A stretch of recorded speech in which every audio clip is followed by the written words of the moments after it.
you are all keeping well. I can't believe how time is just flying by. I am now recording podcast interviews that are coming out in June, so I'm way ahead of schedule because I've got such an amazing lineup of women to share with you this year. So thank you so much for tuning in. And don't forget, if you are enjoying these and so you don't miss any of the episodes, don't forget to go over and subscribe, leave a review, because it all helps my reach and it helps this podcast get heard and these women's voices heard in a bigger arena. So thank you for tuning in. Today's guest is no exception, and it's a guest I'm actually revisiting. I first talked to singer and amazing confidence choir coach Sophie Garner back in 2020 on, I think it was episode 57. And I spent 2 nights with her in a tent in a Womanly Fest last year, and we become firm friends. And I can't wait to share our collaboration that we've got lined up this spring. So if you haven't heard about Sophie Garner, Sophie is an amazing professional singer. She was actually the first person to ever sing at the London O2 on stage, which is amazing. And she is a confidence to choir coach. She brings communities together through her passion for singing. Her workshops are incredible. I've witnessed how she created in the Womanly Fest, after 1 hour, a harmonious choir that then went on to perform live on stage. And the power and the confidence that brings is unbelievable to watch. So I knew I had to get her back on the podcast to share her love for singing, but also to share her love for creativity. And she's got a new book out. So can't wait to bring Sophie on to tell you more. Grab a coffee and enjoy. Oh, this is great. As I said in the introduction, this is the second time round, but we have got a lot to catch up on. You have been a very busy bee, and I can't wait to hear what you've been. As have you. Yeah, a lot's happened since before. I mean, you came on during lockdown, really. So, it's been a really interesting. Yeah. Oh my goodness. And that's a lifetime, isn't it? And, we've both had an extremely exciting start, I think, to 2024. Yeah, definitely. We have got lots to share, which we shall save for later on in the conversation. But for people that haven't listened to the last episode, I'm going to share the link so you can catch up. But if they haven't, how do you kind of introduce yourself to people? Tell us a little bit about your backstory, because obviously singing coach, amazing mentor, now published author. But how do you kind of summarize what you've been doing? My strapline is I change people's lives through singing and songwriting and music. And, I'm a great believer in you need to sell yourself to people quickly because people want the result. They're like, I don't care what you're going to do. How am I going to get there? And so when I'm at networking events or I'm somewhere where somebody introduces, and the typical thing at any party is, so what do you do? Nobody says, what bra size are you? Or what time do you go to sleep? What's your favourite food? Is what do you do? We're all kind of observed about who we are by what we do. And when you think about that, that's really interesting because for some people, their work is not the whole of their life. I mean, for me, it is. Yeah, absolutely. So when I meet people, I say that because instantly they go, oh, instantly you've told them, right, I'm in the music business. I'm changing lives. How do you do that?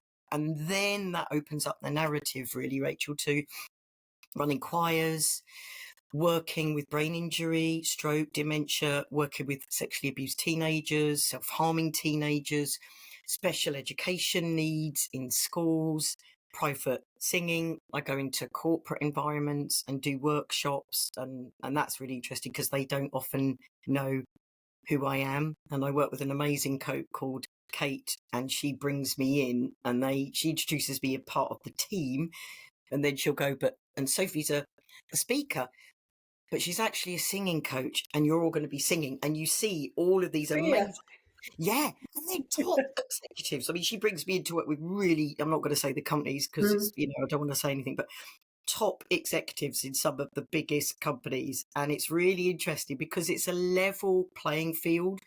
All of a sudden, there's no hierarchy because singing is singing when it's amateur and there's no judgment. And so amazing things happen and there's tears. I've watched grown men on workshops cry because there's been something significant in the lyrics and they suddenly go, I really connect with that song. So it's powerful stuff. And the songwriting, I mean, that just takes that to another level because you're literally, I will take people and get them to form a song around their own narrative, their own words, and then getting them to sing that, Rachel, is just like, whoa, because they're not They're not borrowing. They're not doing a version of somebody's, somebody famous, their song. It's theirs. They own it. So there's no comparison. There's no like, oh, I can't sing like Adele. It's their song. Yeah. So it's a game changer. And especially if I've worked with women that have had, abuse, come out of really horrendous relationships, or women that have worked, come out of alcoholic periods of their lives, or say, for instance, people with brain injury, and getting them to create a song allows them a space to offload, but in a healthy way, not in an Yeah. angry way. And then it's almost like journaling. Songwriting becomes then a therapeutic exercise, which is so healthy. That's really powerful. And we've all, I'm sure everybody listening now has been singing in the shower and come out of that shower feeling so much better. And also, I think, we sing when we're younger, we do choirs at school. I love singing. I actually wrote a song about snowdrops when I was about 8, Sophie. That was my little song. Have you still got it? No, I haven't, no. No, but Um, my sister likes to remind me about it every time it's this time of year and we see snowdrops. I was going to say, when I come to stay at your house, I was going to say I'll do a little route around to find this poem. No, it's nowhere to be found. Thank Oh, goodness. wow. And But we that's so lose that. beautiful. We lose it, don't we? We do it when we're younger, and quite often we lose the things that bring us joy, the creative things that are just free us, free our Absolutely. souls, if you like. Yeah, because singing is play, dancing is play, and we do it as kids with our friends. We're completely selfless. We don't yet understand what it is to have an ego, to be self-aware. Kids are not self-aware, and it's just gorgeous watching kids in a playground or in a park just skipping, and you think, God, it's all going to be gone soon, because you're suddenly going to become aware of how loud you are, how slim you are, how tall you are, what you're wearing, and then all of that goes, doesn't it? And Yeah. it's that ability to play, and adults stop playing. So when I run a choir, having all those people, for want of a better word, with the gloves off, because they all know why they're there. They're all leaving their crap at the door, Mm. whatever it is. And some people in the choir have got cancer, some have come out of marriages, some have lost people, some have moved to the area. We've had a real influx of, I just moved to the area, I want to meet people. Yeah. And there's something really in that. Joining a choir is like, almost becomes equally as important as kind of making friends, and It's an loads of instant community, isn't it? It's an instant community. community choir. Exactly. Yeah. And I think people really misunderstand the power of that word, community choir, and that you're all coming for an hour and a half to not talk about what's going on outside, just to be in the moment. And I call it a form of active mindfulness, because for people Mm. that can't be mindful, Rachel, and everyone struggles to be mindful, because it's, let the thoughts come in, let them pass. Yeah. And there's only, for some people, that's really hard. And they either fall asleep, or they go, I'm now thinking about something else. And then That's if they're me. not, yeah. And if they're not in a class where somebody is then going to bring your mind back, and you're like, right, okay, or you're listening to, a podcast, you've either fallen asleep, or you've gone, I'm bored, I can't sit there. And singing is an active form of mindfulness, because you can't be on this. Yes. You can't be reading. You can't be looking out the window. You've got to look at me, and you're present with this amazing group of people that become like the nucleus. So you're singing a harmony with the people next to you, and the hour and a half's just gone, and people go, oh my God, I feel so good. You're literally having a burst of serotonin and endorphins. The other great thing about singing is it is a pain reducer, which is incredible. So I've got osteoarthritis in my right hip. When I'm singing and teaching, Rachel, I am pain-free. The minute I get back, I'm aware of it again. So it Isn't that actually, odd? I mean, is that just because it's like an endorphin release? because serotonin endorphin is a natural pain reliever, because Mm. it's a feel-good hormone. So it reduces inflammation in the body, which is Wow. such a powerful thing. It lowers blood pressure. It creates new synapse connections in the brain. So there's so much more to just, happy clap, jazz hands, Yeah. and hearts. When you're in a choir, everybody's heart rate syncs up together. I mean, if that isn't love Yes. in, singing form, isn't that beautiful? Because you're all breathing Yeah. at the same time. You're taking in more oxygen, and we don't use half of what our lungs have when we're talking, and breathing for singing is different to talking. So we're just bursting our brain with oxygen and just, saturating our blood cells with all of this healthy oxygen. So it's a See, win-win. I love singing, always have done. Not brilliant at it, but I love it and I enjoy it. But I've also got friends that refuse to join in at New Year's Eve for karaoke, which for me is my highlight of my end of the year, because they say they can't sing. Now, do you think everybody can sing with coaching? Now, this is really interesting. So it's called a musia. So I hate the word tone deaf, and unfortunately people like Simon Cowell have really made that a loaded word, and how many people I've been a vocal coach of The Voice, which is an amazing program to be a part of, and we treat people very respectfully. I've had students that have had very negative experiences with things like X Factor, and people walk on, and some people in the early days of that program were set up, deliberately brought on, and you can't sing, you're tone deaf, and it's such a negative word. So tone deaf in its scientific name is amusia, and they believe that 4% of the world population has amusia. However, Right. I had a conversation with a woman on a train recently. This is such a bizarre story. I was on the train going into London to do a workshop with the executive coach Kate I talked about, and being a singer and working with voices all the time, I managed to pinpoint this woman sitting with a group of people, and I quickly sussed out she's obviously been on the train a long time. She's probably come, I don't know where from, but it was coming into Euston, and she was a singing teacher. And I'm really trying to tune out all the other voices, and I wanted to get off the train. The woman next to me, and I was like, I need to get out because I need to go and introduce myself to this woman. And I thought, I know she's going to know the same people as me anyway. I said to the girl next to me, I need to get out. And I went up to her and I went, who here is the singing coach? And she went, me. I went, I'm really sorry to tell you this. I've been listening into your conversation and pinpointing your voice. I went, my name's Sophie Garner. I'm also a vocal coach. I think we might know the same people. I went, do you know Mark Main? She went, yes, of course I know Mark. So the table of people are sitting there they're obviously now going to go into vocal talk. And I went, can I just say thank you to you? Because I said, you just talked about being tone deaf. And I was so excited sitting in my chair, just going, yes, yes, yes, yes, yes. And she said, what she said was to these group of people that were saying, can anyone sing? At which point I'm like, really want to hear what she's going to say as an answer. She went, it's frequencies. Everything has a frequency. You, me, this couch. And I've learned so much more about frequencies since training to be a sound healer. Of course, yeah. We all have a frequency, a plant, etc. And when we tune into people's frequencies and energy, we all go around and go, I've got a really bad feeling about that place, or that I'm not really getting a good vibe of that person. We need to listen to that because we're tuning into a frequency it's jarring with us. So she said to me, I believe that everyone can sing. It's just that they're hearing a frequency in the sound. Because if you play a note, or if I said to you, Rachel, right, we're just going to both go, there's different frequencies in what I'm singing, just as there is in a sound healing bowl. And that person might be hearing a frequency which isn't the overall sound of the note.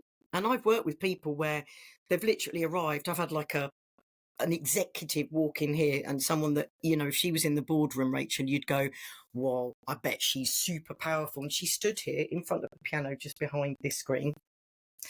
And I said, right, we're going to just start. I'm just going to play middle C. And she burst into tears. And I was stunned because her energy was so formidable when she walked in the room. And I tell this story because it's so extreme. And I said, what's going on? And she went, I was told at school, and this is the narrative that plays out with 99.9% of people. You mentioned it.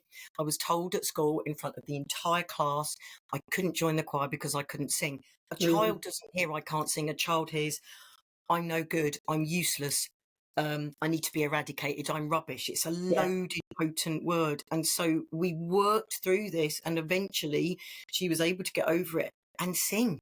And, my challenge, and I love the challenge, is when someone walks in here and says, I really want to learn to sing, but I was told, da, da, da, da, da. Mm. I work with them. I had another woman, she came and she went, nobody knows I'm here. I went, no one. She went, no. She said, not even my husband. I went, why? I went, because you're going to come here every week, aren't you? And he's going to start to think you're having an affair because you're coming here at the same time. He said, well, he's part of the problem. And I went, what do you mean? She said, when I told him I wanted singing lessons, he said, well, you better tell her to seal up the windows in her house because you can't sing. And I was so angry. Anyway, cut a long story short, she's no longer with that man. Right, okay. And I hope she's still singing loudly. Yeah, she is. So, Good.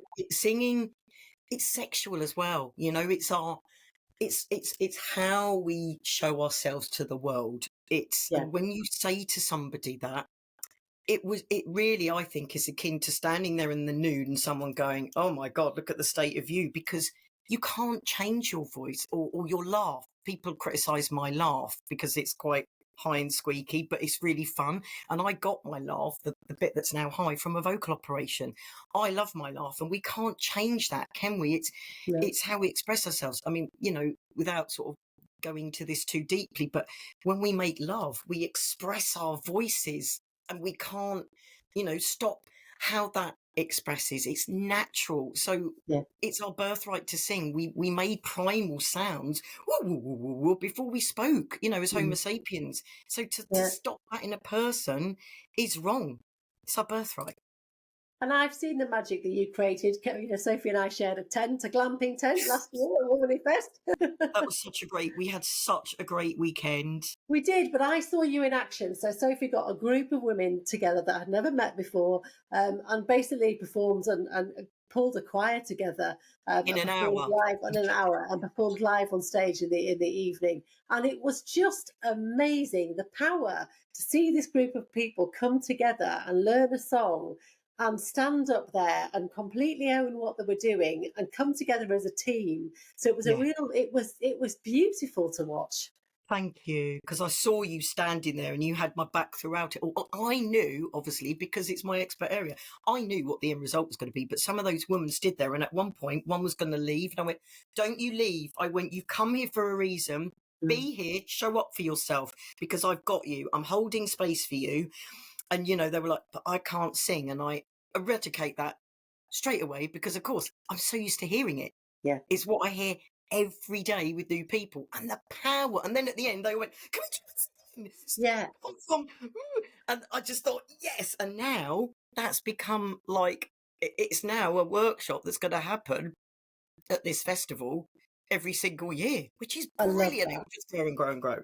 Yeah, it's brilliant. And you are, not just with the singing and the workshops and the choirs, you've been extremely busy. So you're now published author of several books since we last spoke, but your latest one is just about to come out. And that, again, is about rekindling that connection to creativity that we might have lost along the way, isn't it? So tell us about that.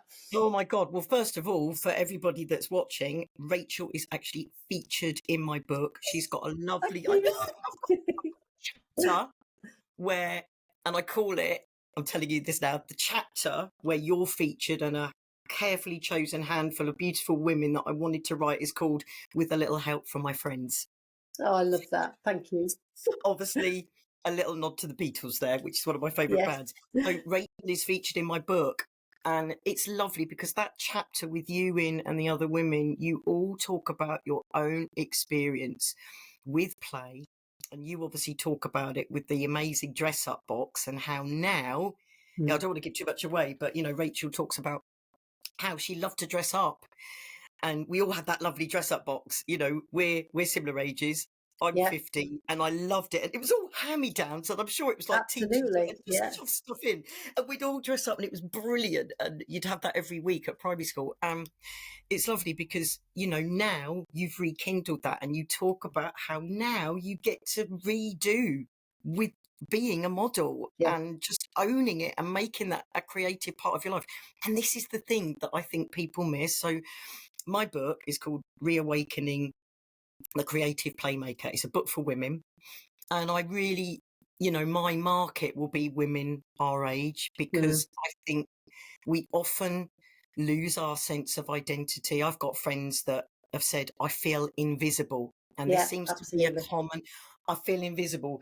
And, or, you know, I was in the shop, and this was 10 years ago when I was 40, and a woman, and I said, oh, you know, have you got this in the size 14? And she said, oh, you might like the stuff over there. And I thought, how dare you? Yes.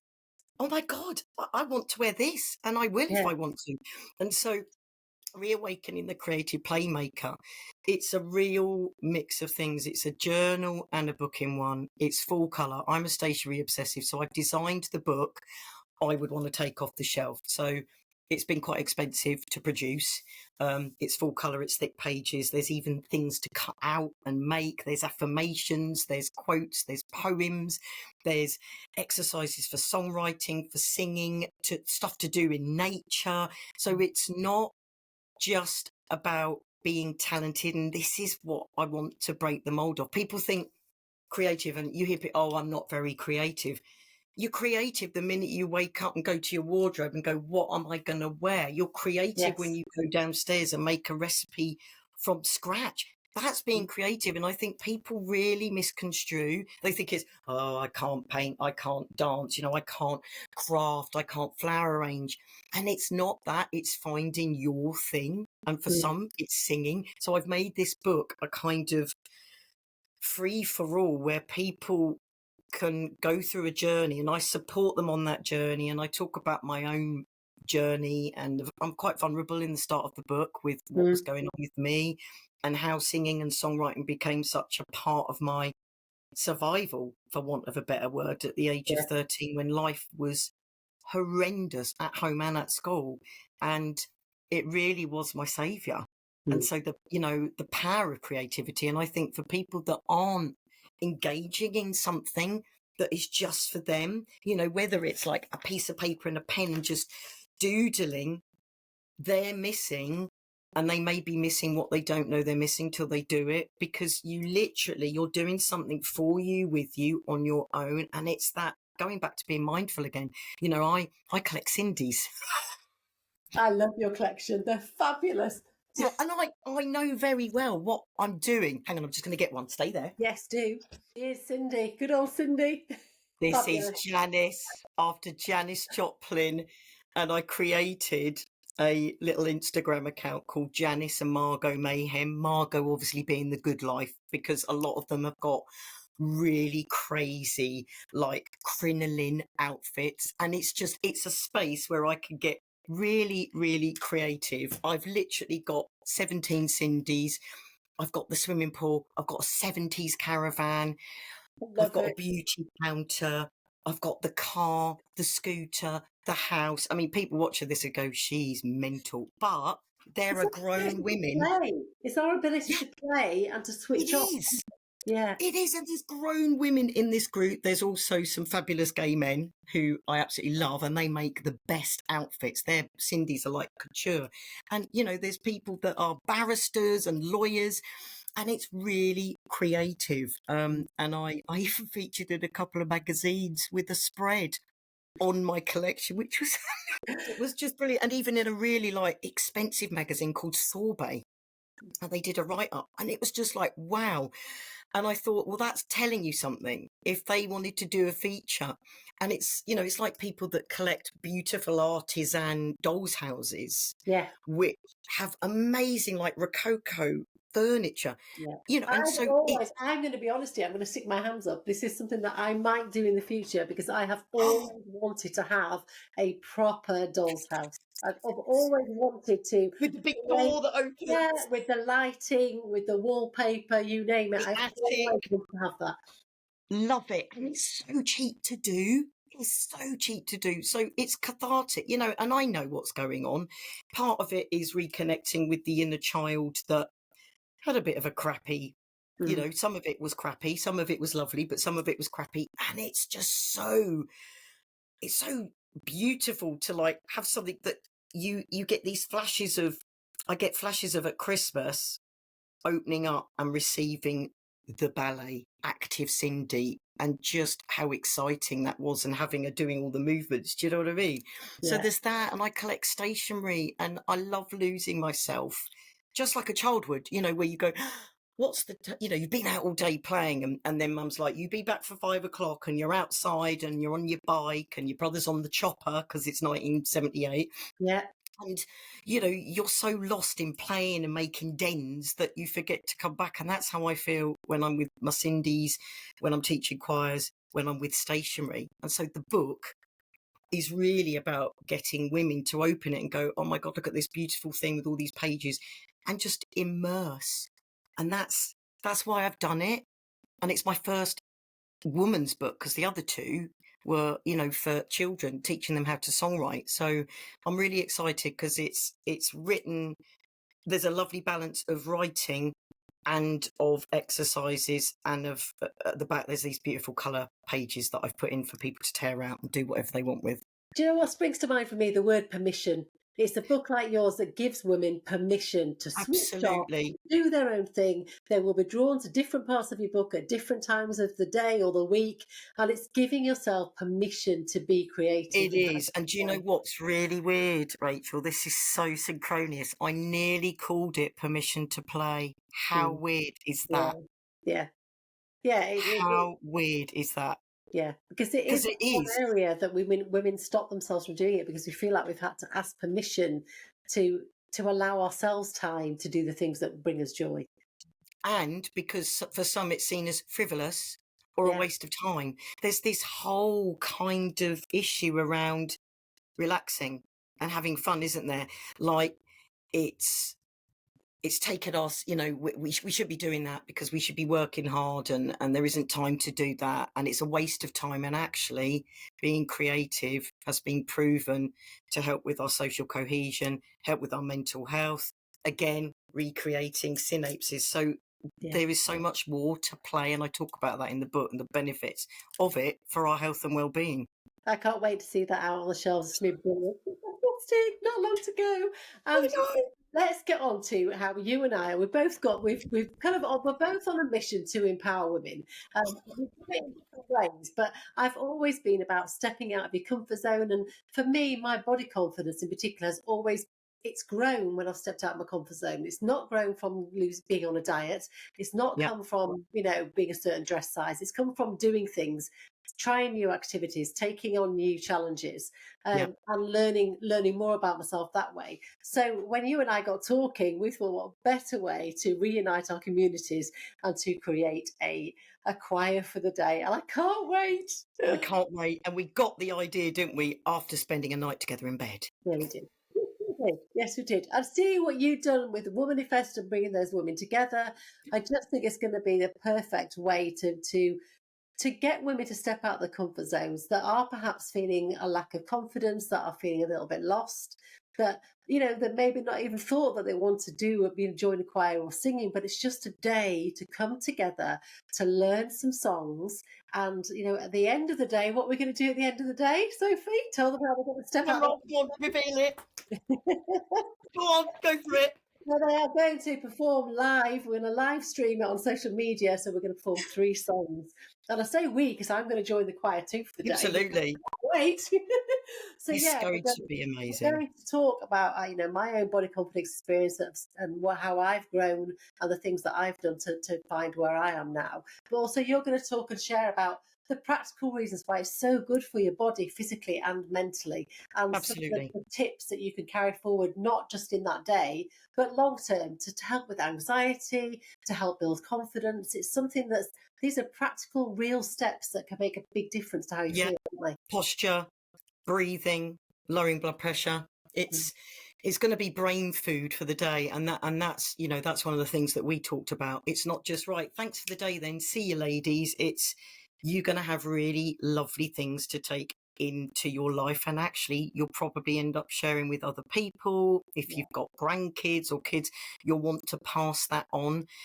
And it's that cohesion. There is power in numbers. And I just, I've seen it when I I ran the UK's first widows choir, 65 women, all widowed, coming together.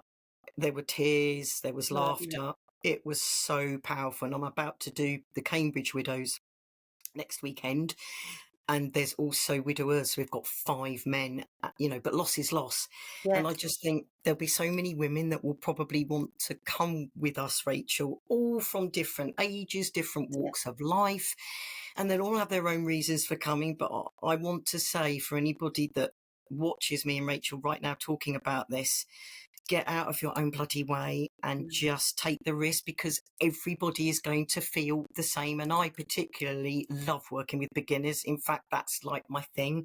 Mm. Watching somebody just open up like a rose and going, I can. Oh, and then at the end of the day going, right, I'm going to join a choir. I'm going to go and do karaoke. And it's like a flip. It's hilarious to watch because I know it's going to happen. It's brilliant. And the I can't friendships wait. that these women are going to make as well, Rachel. Yeah, that's the thing. It's not just about the singing is a massive part of it, but it's so much more than that. It's about, like Connection. that word of going back to community. It's about finding your tribe, and the only way you do that is by stepping out of your comfort zone, saying yes to new opportunities, meeting different people, sharing your stories, but all coming together in one common thread, which will be learning 3 songs and performing at the end of the day, which is With harmonies. I can't And wait. with With harmonies. harmonies. And didn't we say as well, we're going to involve everybody in the choice, aren't we? We are, To yes. make it really personal. How Yeah, cool is once you've that? signed up, we're going to get you into a WhatsApp group so you can start introducing yourself. So you're not going to be completely thrown into the deep end. You are going to know names, and it's going to be a place where you can choose. We're going to narrow it down to some songs that you can choose that mean, because we want the songs to mean something to the Yeah, women, don't yeah. And there'll be some which I think predictably people will want to choose because they're empowering, we? and it's really important for me that we sing something that we connect to, Yes, because otherwise it's a bit like going on stage and playing a role that you maybe don't like. There's something so emotionally connecting when you sing something and the lyrics really, really mean something to you. It's yes, like at the Widows Choir, one of the songs we're doing is something that the people that have organised, it was played at the funeral. And we so all good. have a relationship with songs, don't we? Yeah, We footballers chant. I mean, God, how yeah, powerful is that? yeah, When you see largely a bunch of men really emotional, fired up, singing something for the ball team, that they're gunning for. We yeah. sing at weddings, we sing at birthday parties, we sing at graduations. When I did my master's degree, which was in Wales, everybody sang, and my partner Paul is Welsh, and everybody sat there going, I can't even read this. And Paul, my partner, was the one person that started singing in Welsh, and I just Brilliant. cried because the male voice choir was such a gorgeous thing, and we've all got Yeah. our tastes in music. And I just can't wait. I can't wait to get a whole room of people, including you, Rachel, singing. Brilliant. So this is going to be happening, and if I get this date wrong, shout, Sophie, because my menopausal I've got brain. the diary. It is Saturday, the 20th of April, and it's happening at St George's Crypt in Leeds.